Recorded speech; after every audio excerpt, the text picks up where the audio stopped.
Juillet 2025, pour moi, un seul truc à dire, l'investissement immobilier est mort, mais vive l'investissement immobilier.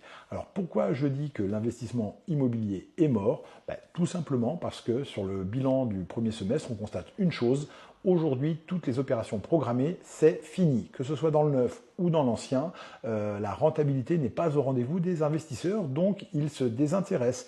Et j'en veux pour preuve, dans l'immobilier neuf, 85% du marché de l'investissement locatif a disparu. Aujourd'hui, il ne se vend que de la résidence principale dans le neuf, par exemple, pour faire simple. Et donc ce bilan est assez simple, c'est de se dire que le prêt-à-porter immobilier, c'est-à-dire que le Pinel, par exemple, qui était un très bon produit, mais qui était du prêt-à-porter, on pouvait dupliquer le schéma avec des dizaines de personnes, c'est fini, on ne pourra plus le faire comme cela, et c'est ce qui est en train de changer.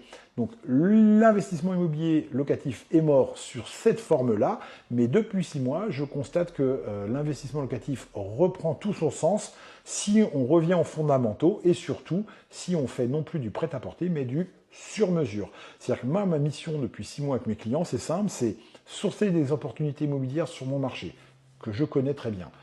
Plutôt dans l'ancien, plutôt des passoires thermiques qui vont permettre d'aller faire des coûts. Une fois qu'on a sourcé le produit, j'ai des entrepreneurs avec qui je travaille qui vont faire des devis de rénovation complète et on va également valider la partie fiscale et la partie mise en location des éventuels projets. Est-ce que je fais du meublé ou pas? Bref, tout ça, ça fait partie, je dirais, du package complet. Donc, d'un point de vue commercial, c'est plus compliqué pour nous parce qu'on passe du facile, du prêt-à-porter, à du sur-mesure où il va falloir y consacrer du temps, de l'énergie, de la compétence. Et en faisant ça, on s'aperçoit qu'on regagne de l'intérêt économique et de la rentabilité pour l'investisseur. Et c'est clairement le schéma qui sera d'avenir.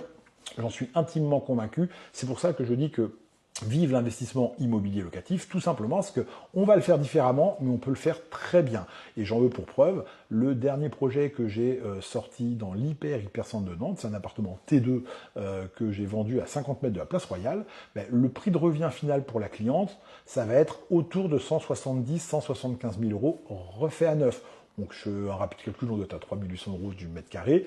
Pour faire simple, l'équivalence dans le neuf, on serait à 6-7 000 euros. Donc, en fait, on divise par 2 le prix pour un appartement qu'on va hyper bien placé géographiquement sur un gros marché locatif comme celui nantais et on va avoir une rentabilité qui est reconstituée grâce à cela. Donc aujourd'hui, on peut gagner de l'argent clairement sur de l'investissement. Par contre, on le fera avec beaucoup plus d'implication de la part des conseillers. C'est notre rôle et on est là pour ça. Et également du client, parce que le client va falloir qu'il fasse un petit peu plus de projection. Ça sera moins facile que de regarder un plan et de dire ça me plaît bien, on y va. Il va falloir être un petit peu plus flexible. Donc en tout cas, mon bilan 2025 en ce mois de juillet, il est simple. On va vendre de l'immobilier clairement, mais différemment. Et ça, on a encore des opportunités à faire, c'est évident.